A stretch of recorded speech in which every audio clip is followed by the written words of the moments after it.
你有没有在深夜想过就这样算了？不是想死，是不想再这么活了。每天睁开眼，一样的疲惫，一样的孤独，一样的看不到头的日子。你不知道自己还能撑多久，也不知道撑下去还有什么意义。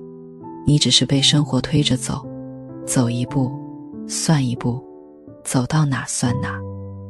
如果你有过这样的夜晚，如果你也曾在黑暗里问过自己，活着到底是为了什么？那么今晚我想给你讲一个故事。故事里有一个人和你一样，他叫宋一礼，26岁，经营着一家快要倒闭的小饭馆。老婆跟人跑了，母亲得了病，他自己也被查出重度抑郁。他觉得这辈子完了，没什么可留恋的了。他只想找个安静的地方结束这一切。可他遇到了一个女孩，那女孩叫于小巨，7岁，脑癌晚期。他偷偷爬上她的车，逼着她带她去看一场演唱会。他拉着她的手说，叔叔，带我去吧，我想在死之前看看那个唱天堂的人。一个不想活的人带着一个快要死的人上路了。这一路他们遇见了很多人，经历了很多事。有人给过他们温暖，有人给过他们伤害，有人教会他们原谅，有人教会他们告别。那个孩子用他仅剩的日子一点一点地把这个大人从悬崖边拉了回来。这本书叫《天堂旅行团》。张嘉佳写他的时候，自己也正在经历人生最黑暗的时期。他在后记里写，这本书是我生命中一点光，我希望它也能成为你的光。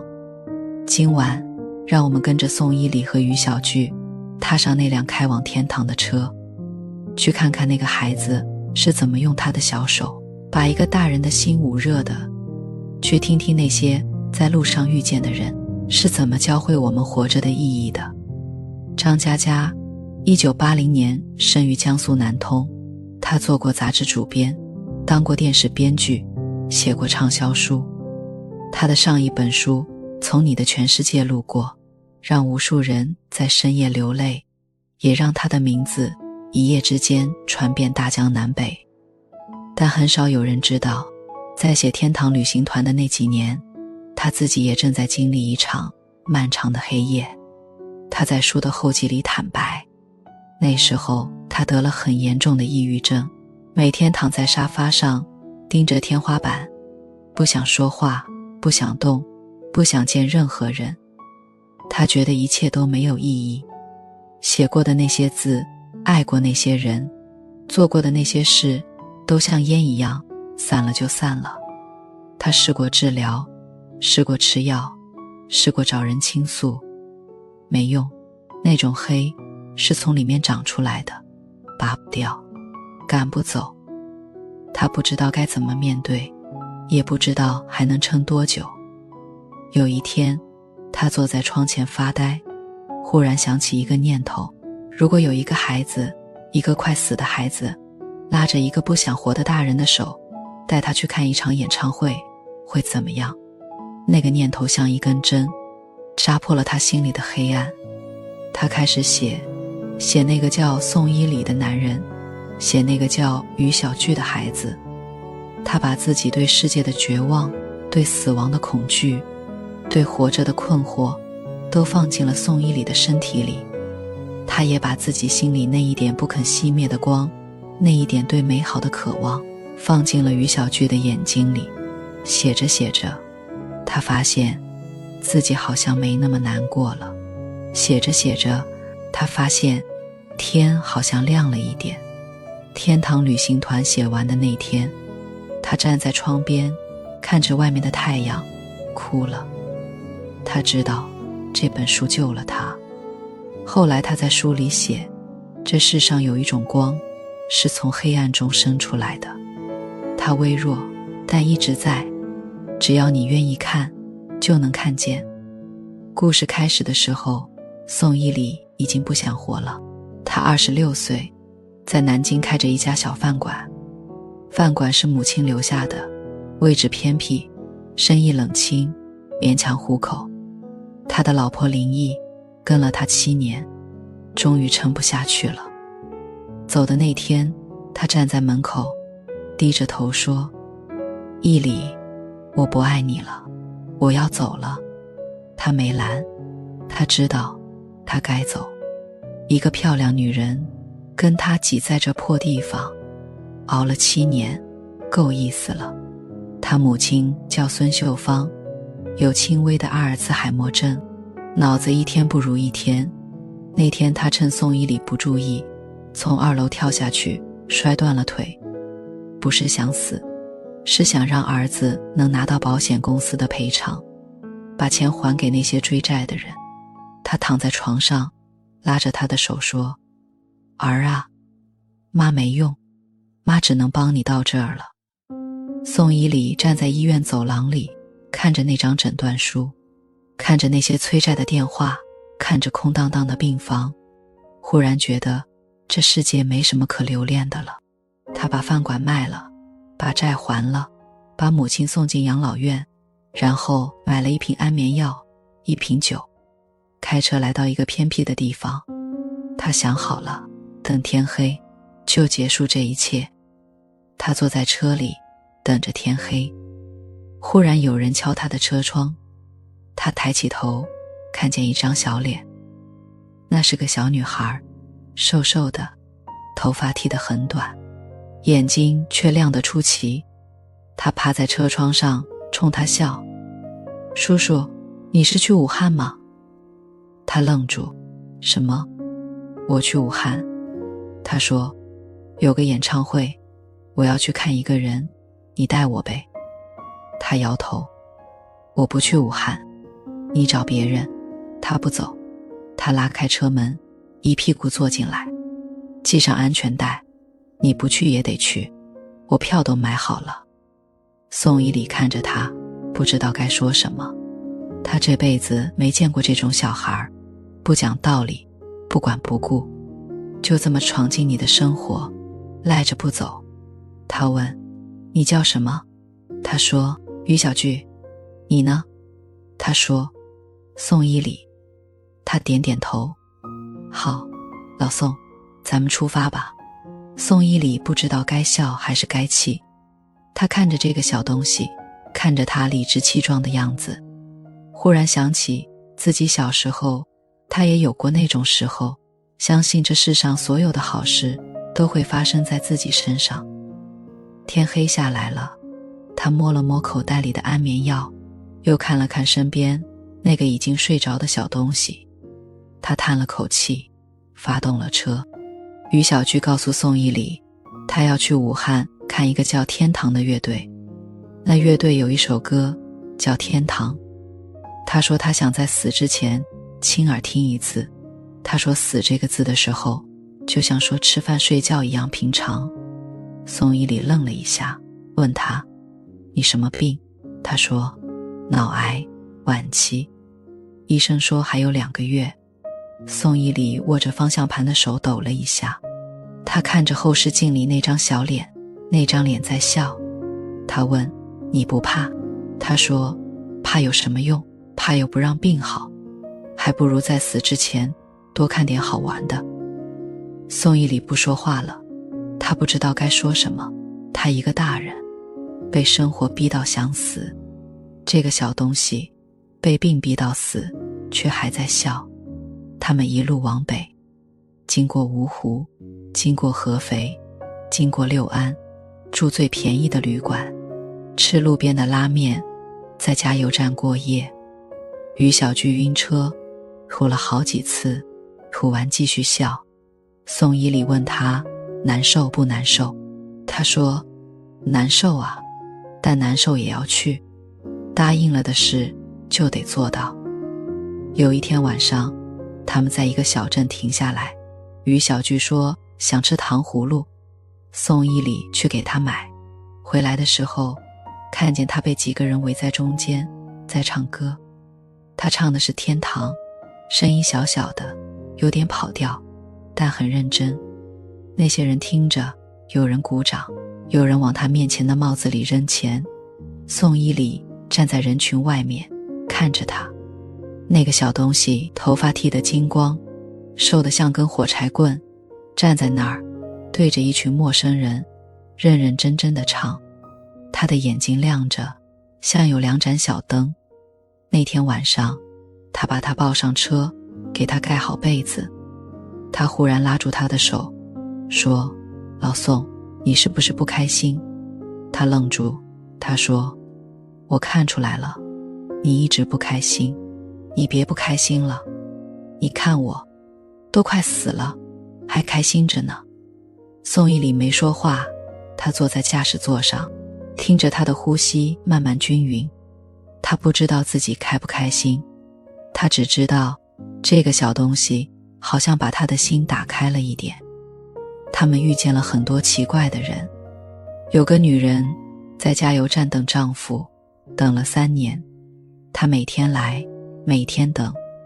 别人说她傻，她说，我等的是我的人，不是他回不回来，我等的是我自己，等的是我这口气。有个卖唱的老头，唱了一辈子歌，没红过。他说，红不红有什么关系，唱了就是活了。有个开大货车的司机送他们一程，一路上不说话，临走的时候忽然说，我儿子也和你差不多大，3年前没了。说完开车走了。于小菊坐在后座沉默了很久，然后说，老宋，你说他们心里难受吗？宋一礼说，难受。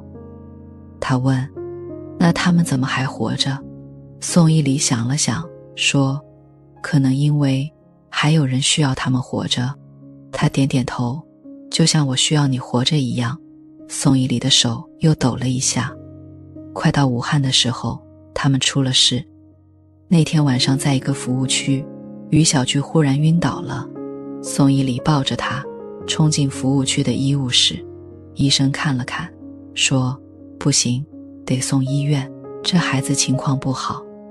他在医院守了一夜，天亮的时候他的父母赶来了，他们把他骂了一顿，说要报警，要告他拐带孩子。宋一礼站在病房门口，看着里面那张小脸，一句话也说不出来。他走了，他一个人开着车，不知道该去哪儿。他摸了摸口袋，那瓶安眠药还在。他想，是时候了。他把车开到长江边上，坐在江堤上等着天黑。江风吹过来，凉飕飕的。他看着那些在江边散步的人，那些笑着走着活着的人，忽然觉得很累。那种累是从骨头里渗出来的，怎么歇都歇不过来。天快黑的时候，手机响了，是一个陌生号码。他接起来，听见那边传来一个虚弱的声音，老宋，你是不是想跑了？是于小菊。他握着手机没说话。他继续说，你别跑，演唱会还没看呢，你答应过我的。他听见他在那边喘气，喘得很急。他说，你没事吧？他说，没事，就是晕了一下。我妈把我说了一顿，我爸要打你，你别怕，他们打不着你，你快来接我。演唱会还有2天，再不出发就来不及了。宋一礼握着手机，看着江上的落日，那太阳很大，很红，慢慢往水里沉。他忽然问自己，这个人为什么还在乎他？他们认识才几天，他都快死了，为什么还在乎他？他说，小菊，你为什么非要我去？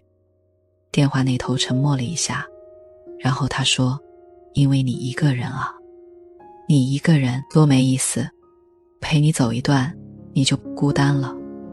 宋一礼没说话，他不知道该说什么。他说，老宋，你别哭。他摸了摸脸，才发现自己真的哭了。第2天晚上，他去医院接他，他的父母站在门口，瞪着他，却没拦。他爸说，他非要跟你去，说如果你不来，他就不治了。他妈低着头，擦眼泪。于小菊从病房里走出来，穿着那件他最喜欢的红衣服。他瘦了很多，脸色发白，但眼睛还是那么亮。他冲他笑，老宋，我就知道你会来。他们连夜赶路，天亮的时候到了武汉，演唱会晚上才开始。他们等了一整天，他在广场上跑来跑去，看那些拿着荧光棒的人，听那些跟着哼唱的歌。他说，老宋，你看，好多人，他们也是来听天堂的，他们也是和我一样喜欢这首歌的。晚上演唱会开始了，他们挤在人群里，被那些巨大的声音和灯光淹没。于小菊坐在他肩上，小小的身子微微发抖。他问，冷吗？他说，不冷，是激动。那支乐队终于上场了，唱了很多歌，但最后才唱那首《天堂》。前奏响起来的时候，于小菊忽然趴在他耳边说，老宋，谢谢你。他愣了一下，他继续说，谢谢你带我来，谢谢你陪我走这一路，谢谢你没丢下我。他说，别说这个。他说，我得说，我怕以后没机会说。然后音乐响起来，那个歌手开始唱，天堂是什么模样？是不是没有悲伤？是不是没有失望？他趴在他肩上跟着哼，声音小小的，轻轻的，像风吹过树叶。宋一礼站在人群里，听着那首歌，听着他的小声哼唱，眼泪流了一脸。他不知道天堂是什么模样，他只知道这一刻他站在这里，扛着这个小东西，听他哼歌。这一刻他不想死了。演唱会结束后，他们坐夜车回南京，他一直睡，睡得很沉。他看着他的脸，那张脸比刚认识的时候瘦多了，也白多了。他知道他快不行了，他知道这一趟是他用命换来的。天亮的时候，车到了南京，他把他送到医院，他的父母已经在门口等着了。他被推进病房的时候，忽然睁开眼睛看着他。他伸出手，他走过去，握住那只小小的手。那只手凉凉的，瘦瘦的，但还在用力握着他。他说，老宋，你答应我一件事。他说，什么事？他说，好好活着。他看着他的眼睛，那双眼睛还在亮着。他说，好。他笑了，松开手，被推进去，门关上了。宋一礼站在门外，站了很久很久，护士进进出出，他没动。太阳升起来，落下去，他没动。后来有人出来，告诉他，他走了。他没哭，他站在那儿，看着那扇门，想起他趴在车窗上问他的样子，想起他在加油站唱歌的样子，想起他在医院里说因为你一个人啊的样子。那些画面一帧一帧在脑子里过了一遍又一遍。天黑了，他走出医院，外面下起了雨，很小，细细的。他站在雨里，抬起头，让雨落在脸上。他想，那个小东西现在是不是真的去了天堂？他不知道天堂是什么模样，但他知道他教会了他一件事，活着不是因为值得，是因为还有人在等你。很久以后，宋一礼还在南京，他没再想死。他找了一份普通的工作，租了一间普通的房子，过起了普通的日子。偶尔他会想起他，想起那个闯进他生命里的小东西，想起他的时候，他就抬头看看天。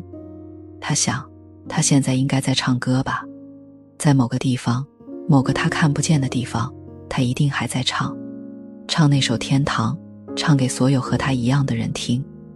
有一天，他收到一封信，信是从他家里寄来的，里面夹着一张照片。照片上他穿着那件红衣服，站在医院门口冲他笑。照片背后写着一行歪歪扭扭的字：老宋，好好活着。他看着那行字，看着那张笑脸，笑了。他把照片贴在墙上，贴在最显眼的地方，每天早上睁开眼就能看见他。看见他，他就知道自己得好好活，活一天是一天，活一年是一年，活到他可能存在的那个地方，再告诉他，小聚，我没食言。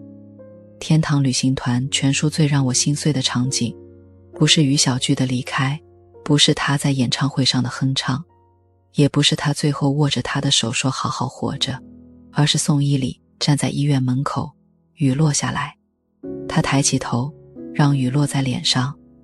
那是凌晨，天还没亮透，医院门口空荡荡的，只有一盏路灯发出昏黄的光。他站在那儿一动不动，护士进进出出，有人看他一眼，没人上前，他就那么站着，从天黑站到天亮。他想起了很多事，想起他第一次趴在他车窗上冲他笑，想起他在加油站唱歌，眼睛亮亮的，想起他晕倒的时候，小小的身子在他怀里，轻得没有重量，想起他趴在耳边说老宋，谢谢你。那些画面在脑子里一遍一遍地过。他想抓住他，抓不住，他想喊他，喊不出声。雨落下来，细细的，凉凉的，落在头发上，落在脸上，落在肩膀上。他没躲，他觉得那雨像他，轻轻的，软软的，在和他说话。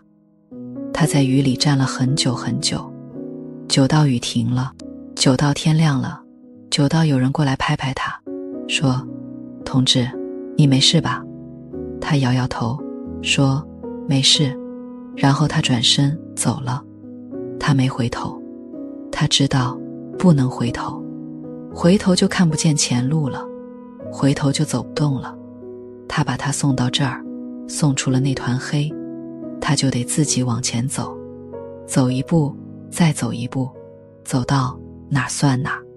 这个场景之所以让我心碎，是因为它太轻了，没有嚎啕大哭，没有撕心裂肺，没有那些小说里惯常的场面，只有一个男人站在雨里，从天黑站到天亮，然后转身走了。可就是这种轻，重得让人喘不过气，因为他失去的不是一个人，是一个把他从黑暗里拉出来的光。那光灭了，他还得自己往前走。他没有哭，也许是不敢哭，也许是哭不出来，但我知道那一刻他心里在下雨，比外面大得多。后来他走出医院，走进那个他不在的世界。他知道从今往后再也没有人趴在车窗上叫他老宋，再也没有人在他耳边轻轻哼歌，再也没有人握着他的手说好好活着。但他也知道从今往后他会好好活着，因为那是他最后的要求。天堂旅行团写了一个不想活的大人和一个快要死的小孩，但他写的不是死亡，是活着。第一，关于绝望的形状，宋一里的绝望不是从天而降的，是一点一点攒起来的。老婆走了，母亲病了，饭馆垮了，债主追着，一个人撑着一堆事，撑到撑不住了。他问过自己很多次，活着到底为了什么？这个问题我们可能都问过，在深夜，在被窝里，在一个人加完班回家的路上，我们找不到答案，只能继续走，继续撑，撑到撑不动的那天。但路遥不是，是张嘉佳，是这本书告诉你，绝望不是没有形状的，它是一个人站在悬崖边往下看，而希望是有人从背后拽了你一把，那个拽他的人是于小聚。第二，关于陪伴的力量，于小聚做了什么，他没做什么大事，他只是在他车上睡觉，在他身边唱歌，在他快要放弃的时候打电话说你别跑。他做的都是小事，但就是这些小事把他从悬崖边拉了回来。张嘉佳告诉我们，人活着的理由有时候不需要很大，可能是一顿饭，一首歌，一句老颂，可能是一张照片，一个约定，一个还没看的演唱会。这些东西小得不起眼，但就是它们让人撑过了最难的日子。第三，关于死亡的另一面，于小菊快死了，她知道自己快死了，但她没有躺下来等死，她爬起来跑出去，去看她想看的人，唱她想唱的歌。她说，怕有什么用，怕又不让病好。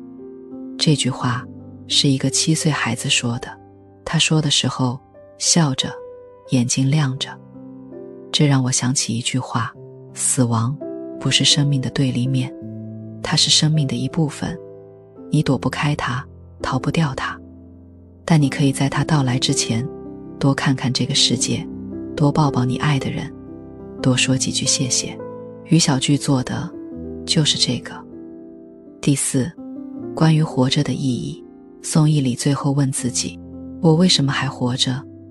他找不到答案，但他知道一件事，他希望他活着，就这一点够了。活着需要理由吗？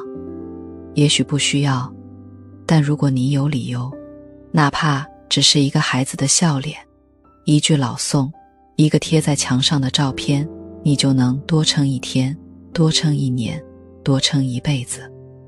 张嘉佳写这本书的时候，自己也在黑暗里，他也不知道为什么要活着。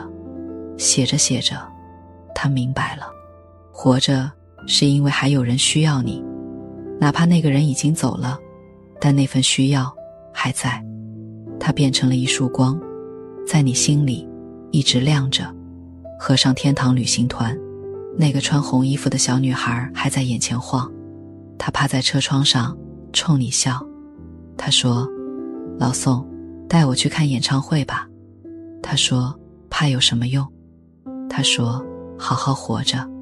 你可能也会想起自己生命里的那些人，那些在你最暗的时候给过你一点光的人，他们还在吗？